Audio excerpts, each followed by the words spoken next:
Welcome to Chalk and Code. Where the science of learning meets modern technology. We're bringing together entrepreneurs, product leaders, researchers, and advocates to spark ideas, challenge assumptions, and shape the future of learning. Okay, well, welcome to Chalk and Code, where we explore new and novel directions in education, technology, and leadership. Today's guest is Dr. Tim Wiens, president of the advisory board at Classic Learning Test. I'm going to call that CLT through the course of the conversation. CLT provides academic assessments for grades 3 to 12 that evaluate reading, grammar, writing, and math. CLT's assessments serve as a classical education-aligned alternative to the SAT and the ACT, while also providing an annual summative assessment of learning for grades 3 through 8. Dr. Wiens holds undergraduate and master's degrees from Bethel University, an MBA from Oxford University, a doctorate from St. Mary's University, and he began his career as a high school history teacher and as a coach, and more recently served as head of school at 3 independent Christian schools. Since December of 2024, Dr. Wiens has been the president of CLT's Board of Academic Advisors and the director of Christian School Partnerships.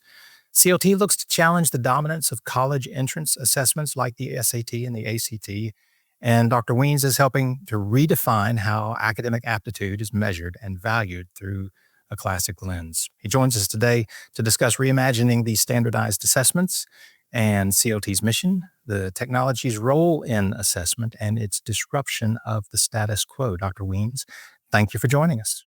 Thank you for having me. It's a privilege to be here with you today. So perhaps we should start off by describing the difference and what we mean by classic education. Yes. So we, at Classic Learning Test, we are an organization that seeks to change the landscape of assessment through great education. And so while a lot of people think of us as an assessment for classical schools only, we're an assessment for schools that are looking for a return to excellent education in its truest historic form. And so we're hoping that we will change the landscape in some regards as how we talk about education and how we think about education is not just being something that's preparing students for the workforce or for college, but for human flourishing. So tell us the story of how you became associated with CLT and how you came to the advisory board. Yes. So I had just come on 1 month ago. I started at CLT full-time. And prior to that, I spent 33 years in K-12 and higher education. And throughout that time, just got to know, built networks and got to know different people in different sectors. And over the past 3-4 years, I guess I've gotten to know the CEO of CLT, Jeremy Tate, and Soren Schwab, who is vice president and one of the early team members that's been with CLT forever. And just in this last year, they asked me if I'd be interested in coming on board. And so I have officially resigned, I guess you could say, from the K-12 educational leadership world to join CLT to be a part of what we think is a great mission to continue and to change the conversation around education so that we might look at it a little bit differently than what we might see in some schools and school districts today. Could you describe for us what you mean by what we see and those differences? Yeah, I think that as a career educator, 33 years in education, I've seen a lot of change in education. And what has become highly politicized, CLT is not really interested in the political. We have our advice. So I'm the president of the academic advisory board, and we have people on all sides, both sides, all sides of the political aisle. And what we're trying to do is return education to its historic perspective. And you mentioned earlier that we test writing, reading, grammar, and mathematics, and really, the 3 R's: reading, writing, arithmetic.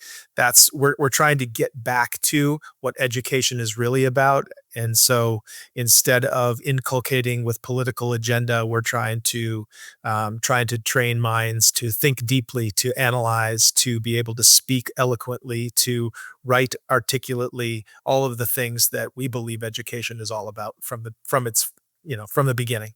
A true liberal arts approach to education. So is that what unites the people who are on the advisory board despite their political differences, that common core? Absolutely. It is? Yeah, absolutely. That's the idea that we're trying to connect virtue and knowledge again, as opposed to, yeah, yeah. I'll just say that we're trying. That's missionally. That's what we're trying to do: connect virtue and knowledge. Okay. What is it that students who go through this particular kind of education should, and if you were to describe the ideal outcome for the students who go through that kind of education, what does a life look like for that person? You describe virtue, you describe Yeah, sure. in these thinking skills. Yeah. When we think back to the great Western tradition that's, started with Plato, Socrates, people like that. Socrates talked a lot about the good life. And for him, the good life was not what Americans have come to view as a materialistic perspective on the good life of having all that I can have. For him, it was all about virtue and morality.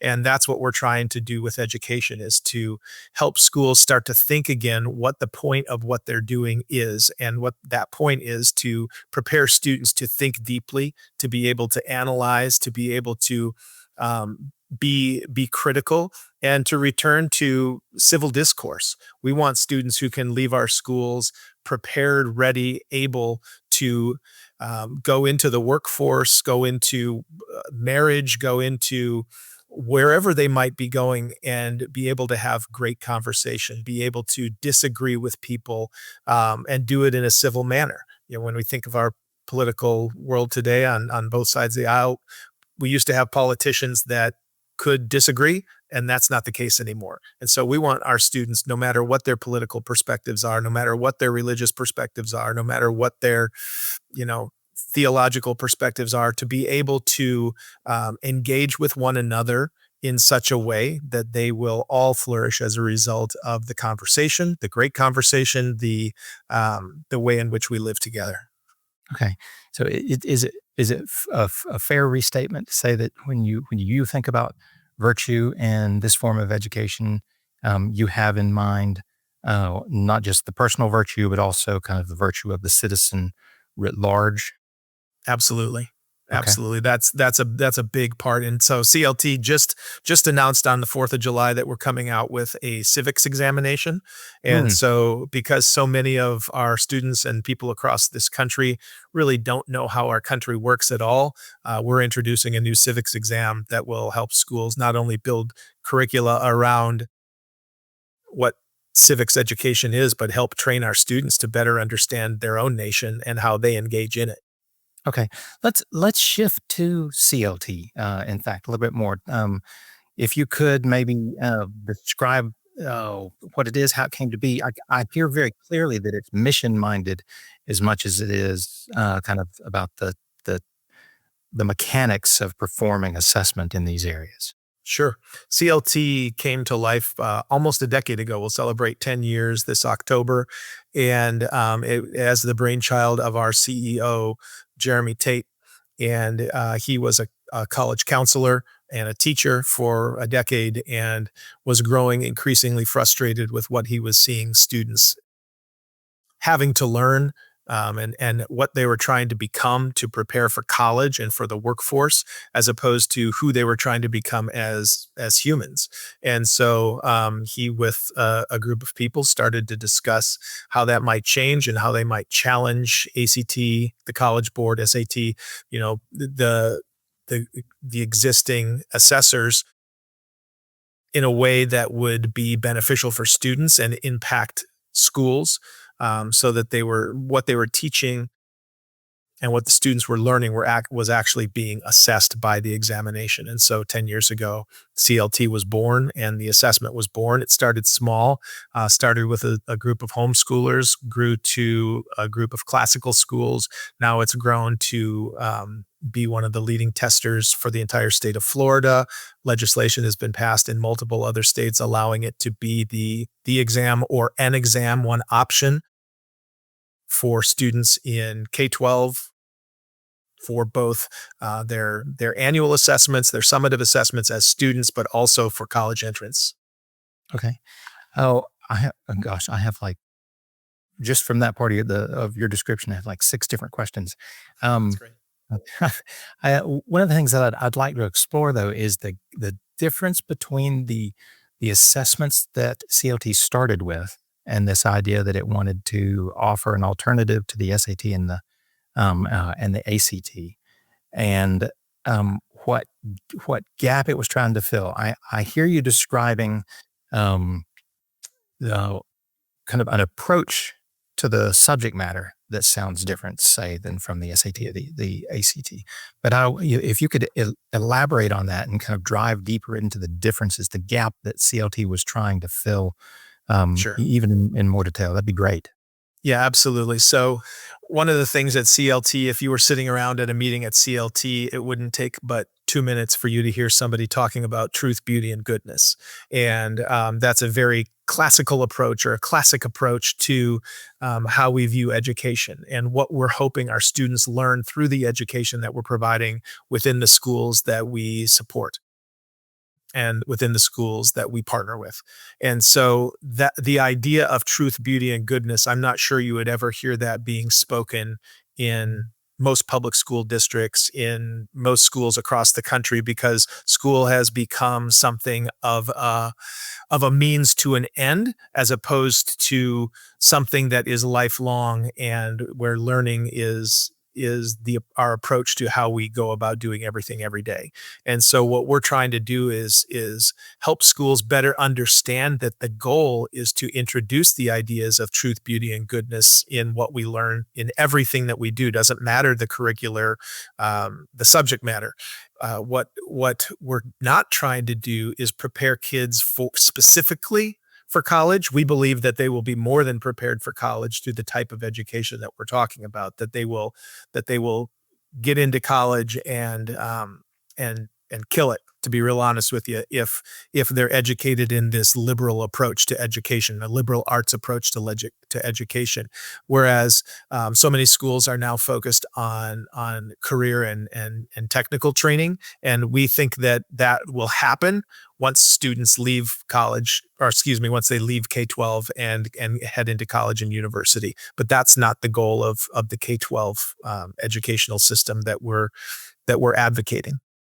Okay, so I'm going to summarize what I think I understand. You tell me if I've gone astray anyplace. So CLT saw this need among students, teachers, schools, largely independent schools, where they were teaching from this classical education approach and did not necessarily have an assessment of the learning to go along with it. That's correct. And I think what we've tried to do is provide an assessment that assesses that type of an education. And if the president of the College Board has very specifically said that assessments drive education. And we don't probably disagree with that. We assess what we expect our students to be learning. And so from assessments, curriculum and curricular decisions are made. And so what we're saying is, let's examine the curriculum. Let's examine what's going on in our classrooms and determine if that's what's really best for students. And we're not so certain that teaching to the lowest common denominator is the best way. Okay. So now let's circle back to the idea of the CLT assessments being competitor, disrupting the dominance of the SAT and the ACT. If they are, in your judgment, are they measuring the same kinds of things? Is the CLT an alternative, or do you intend long-term for it to disrupt and possibly even replace, or be a replacement? I think it's probably both. And I think that I'm not sure that I see the SAT or the ACT ever going away, but we definitely want to be an alternative to.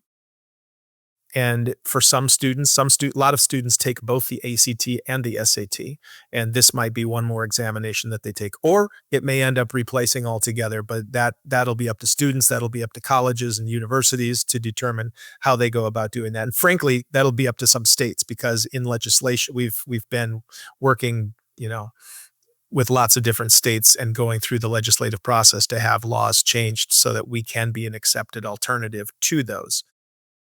So from that perspective, we do have a goal of being a widely used exam and to providing great competition for both SAT and ACT. At the same time, what's happening within SAT and ACT is very different than what we're doing. Our test is quite rigorous and quite difficult, and SAT and ACT have now both aligned with the Common Core and have decreased the rigor of their exams. And so, for instance, in our reading comprehension components, you'll get great works from great authors across history, and you'll read a long passage and then have to answer 10 questions. Whereas now the SAT has gone to no more than their reading comprehension segments are 25 to 150 words. So essentially, you're taking a tweet, you're analyzing it, and you're answering one question. And so what we're saying is we want our students to think more deeply. We want them to be more analytical. And we believe that this type of testing will help them think more deeply and more analytically and prepare them better for life, not just for college, but for life. Understood. Thank you. Oh, step back for a moment from CLT and from your 30 years of perspective as an educator. Tell me what you think assessment vendors have gotten wrong and right as we've kind of moved, as the technology has moved forward and we've kind of moved from, paper-based to a hybrid to fully online. What do you think? That's a good question. And I think that's a really hard question. I think that assessments, I remember growing up taking the Iowa basic exams, the bubble tests in 3rd through whatever grade that we took them when back in the 1980s. And I don't remember much about those assessments. We at CLT continue to have paper-based and online assessments. Next year, by 2026, we'll have adaptive assessments so that students, as they take them, they'll become harder, like the MAP, like some others. What have we gotten wrong? I think what we've gotten wrong is that assessments have become the be-all, end-all, or have in some points in history become the be-all, end-all in students' education. And I think that they're just a tool. The thing that some people don't realize is that an assessment is a snapshot in time on a specific day at a specific moment, and it's not necessarily the sum of everything that a child knows. And so we have to think deeply about that. And I think at CLT, that's part of the reason why we're doing some of the analytical and some of the grammatical things that we're doing and pushing some of the logical things that other tests have now gotten rid of, because we want kids to come back to, or we want schools to come back to this idea that deep learning and knowledge are important in terms of connecting the brain to life and connecting what we do in life with what we learn, both in the classroom and in everything that we do every day. So I don't know. I don't know if that was a clear answer to that, but those are some of the things that came to mind as you asked the question. I hear you describing the differences, in several things, but like the differences between the assessment of learning, the assessment for learning, the kind of standard errors that you would see in a child's score, day to day, based on how a child felt that day, what kind of morning that they had before the test, all kinds of things. Did they eat breakfast? Right. Okay. Now, when you consider your background and what you've learned about assessment over the years, and now your position on the advisory board for CLT, what are you and the board telling CLT that they need to be preparing for that maybe they're not thinking about, or they're thinking is, kind of off in the future, and the board thinks, hey, the advisory board thinks this is closer than you're expecting. You mentioned adaptive testing for a moment, making things a little bit more difficult as the student answers questions, and that yields all kinds of, interesting results. Especially for student analysis and for assessing learning so that teaching can be improved. So what kinds of things are you telling the CLT they need to prep for? I think the advisory board, it's a fairly large board made up of a pretty diverse group of people from different political perspectives, different academic perspectives. So we'll have people from classical schools, we have people from charter schools, we have people from public education, independent schools, Christian schools, we have professors, we have multiple presidents of universities. And really the goal of the board of the advisory board is to provide insights into life and into the world so that CLT might think strategically about how we position ourselves, not only as an assessment company, but as a company that is helping shape or reshape the educational landscape. And so, again, thinking through who is on that advisory board, it's such a wide array of people that we're not speaking necessarily into the assessment. It's as much specifically the assessment or the questions on the assessment as we are about how we should be thinking about the education that schools are providing. And so the assessment what we're doing is we're testing student learning. And so in order to understand student learning, what we're trying to do as a board is help schools recognize what students need to do to be prepared for the world around them. And again, for some, that's college preparedness, university preparedness. For others, that's the world of work. When you think about the state of Florida and the fact that we're one of the largest testing, 3 through 8, the largest assessment companies being utilized in this public sphere, not every kid is going on to college, but every kid needs to be able to think deeply. Every child needs to be prepared to understand what they're reading, no matter what they're reading, whether it's a technical manual or Shakespeare. And so all that to say is we're trying to get schools and trying to help support CLT as they support schools in providing a curricula that is holistic and is preparing kids and students for the world. Right. Now, when you engage with schools and districts, or whether it's the independent schools or the public schools, are there particular policy initiatives across the states that are acting as accelerants for CLT's growth? Are there particular conditions in which CLT really thrives?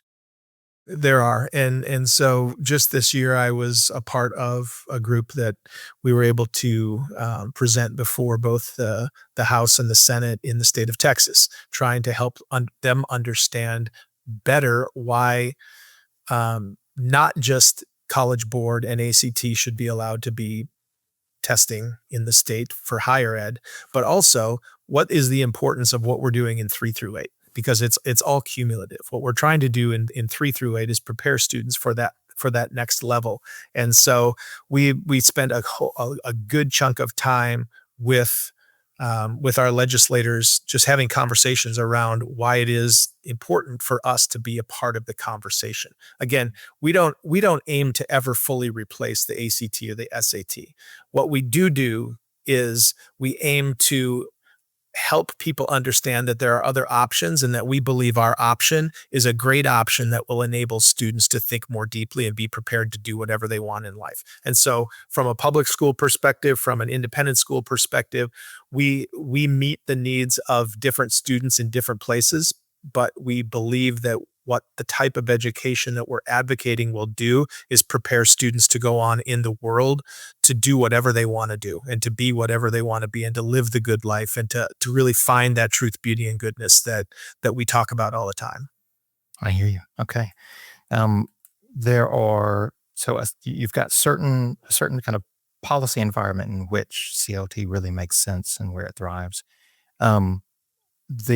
I know you and I talked a little bit earlier about the underlying technology, and I won't ask you to explain the infrastructure or anything like that. No, but I wondered while we've been talking about emerging technologies, and if CLT or the advisory board is already looking at things like how artificial intelligence and these large language models do they play a part in assessment? If they do, what part do they play?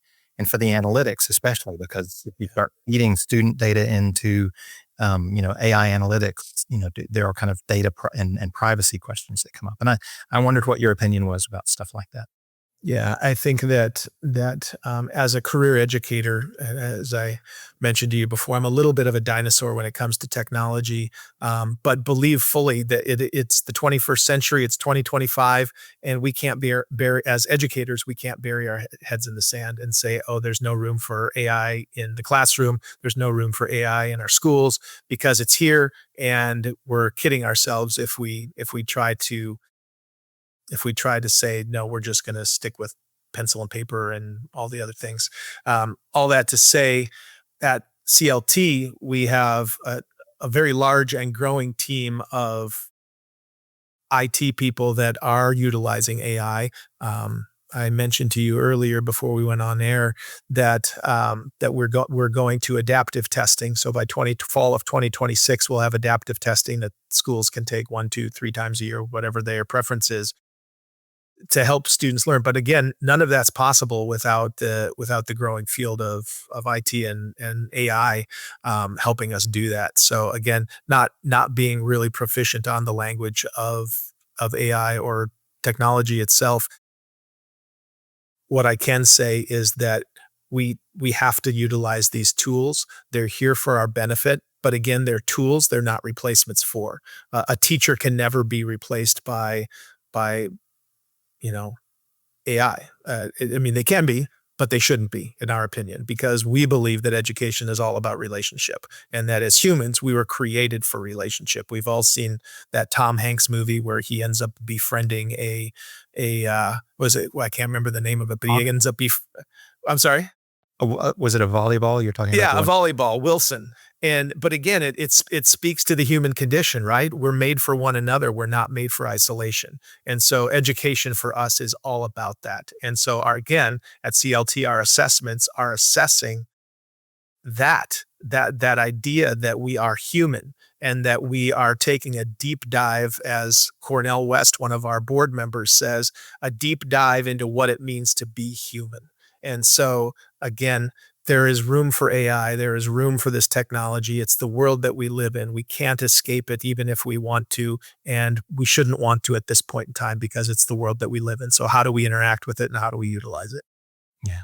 I know it's early days, but there are, you kind of start seeing the thread about the potential for AI to provide the equivalent of a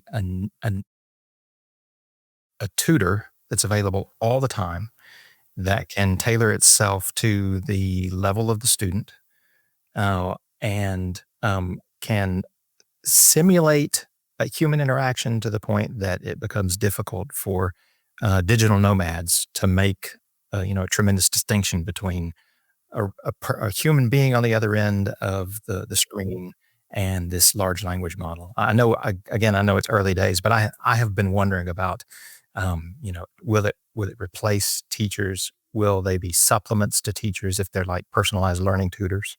I'm glad to get your opinion on that. Yeah. And my hope and prayer is that it never replaces teachers, but as a supplement, we can always use more tools to help us increase knowledge, to help us live the lives that we're living. But again, it's about human relationships, face to face, eye to eye, shoulder to shoulder. Mm-hmm. So if you were to look forward for CLT and its place in education, say, over the next 5 to 10 years, where do you think they need to be? Where do you think the market itself will be? Well, I do think that as we see AI grow and as we see technology replacing some human interaction, I think that CLT will play a role in the conversation about what we were just talking about. I think that it will play a role in the conversation about helping schools understand the relational component to what education is all about. And as school leaders are seeing, we have more and more kids suffering from depression, anxiety, all of the different things. We're seeing more and more connectedness between that and kids being on screens. Many of us have read Jonathan Haidt's book, the anxious generation, and we're becoming more, as a parent, I'm more and more concerned every day about the time that my son spends on his iPad, on his telephone, on things and he's a high school student. But again, wanting him to be engaged in relationships and to know how to have great conversation and to learn how to love and to seek connectedness with other humans. Those are the types of things that I think as CLT advances and as we continue the conversation about great education, those are the types of things that I think will have our biggest impact, helping schools understand we're assessing student learning, but we're also helping students understand what it means to live a life that is a life of meaning. Right. Oh, I wonder if if we could shift even perhaps a little bit more closer to your experience as an educator now, kind of wrap up the conversation. I'm really curious to learn your thoughts again from the perspective of a not lifelong, 30-year educator about the impact, most especially of AI on our critical thinking skills. I would love to hear from you about that. Yeah, I think, and again, I don't have any data to back up what I'm going to suggest to you, but I think as we start to think longitudinally about what AI is doing and will do, I think that it has the potential of doing great damage to critical thinking skills of students, of non-students, of anybody. Again, it has great capacity to help us in many ways. At the same time, it should not be a replacement. One of the things that at the last school I was working at that we're talking a lot about is writing across the curriculum. Yeah. And as we write across the curriculum and as we teach students what it means to be great writers, what it means to be people who think deeply about, we oftentimes we write the way we speak, and that's not always a good thing. At the same time, AI has the opportunity to replace our ability to write, or we can continue to work with students and help them to write well in many different genres, because the way in which we write and when we write, it does develop our analytical thinking abilities. It does develop our ways in which we interact with the world around us, because we're thinking deeply, we're learning deeply, and that deep learning and that deep thinking is essential for all that we do in the world around us. And all that to say, I think we're seeing some of the ramifications today in our world where we can't speak to one another. We can't have civil conversations with one another because we've lost our ability to have relationship with one another because we've spent too much time in front of a screen or in the echo chambers of social media or whatever that might be. And so we're really hoping that we can play a role in getting schools to think about what does it mean for our students to engage one another, to engage the text, to engage, deep learning. AI can help, but in many regards, I'm not sure that it has a place in that. Okay. Is there advice that you would give to other educators about how to incorporate the inevitable use of AI, especially for writing and revision and for just kind of interacting with these large language models as if they were people? Yeah, in terms of advice, first of all, be careful. That's the first thing that I would say is, again, don't stick your head in the sand, because AI is here and we should utilize it. I utilize it in my work today. And when I'm thinking about something, I'll put in a prompt into ChatGPT or Claude or whatever the case might be, and they'll provide me with some good feedback. But again, that's not my thinking. That's the thinking of the LLM and so, but how does that impact me? I can utilize that to impact me, but be careful with that, because it can help me think more deeply. It can help me think better, but then I need to apply it to what I'm doing and to the situation that I'm in, and students and teachers need to do the same. At the school that I have just left, we've had lots of conversations over the last year about what our policy is around AI and how we're going to go about embracing it, because they're not going to stick their heads in the sand. They're going to utilize it in such a way that enables students to continue to learn, but also continue to think deeply. So where is it appropriate? Where is it not appropriate? And I think that schools and school leaders and just people need to have those conversations with one another to figure out where it's best utilized and where it's not. How do we utilize it for good? And then where does it actually impede us and impede our learning? Thank you. I'm gonna end with the question that I like to ask guests, and that is, what should we be thinking about either in education, technology, or leadership that you think maybe we're not thinking about deeply enough or not recognizing yet? Ask me that one more time. Sorry. A shorter version might be, what are we not thinking about in education that we should be thinking about? Yeah. I think nationwide, we're not thinking enough about education as relationship. I think that nationwide, I think I heard this term years ago, homo economicus. We're thinking about creating men for the purpose of the economy, men for making money, or people for making money.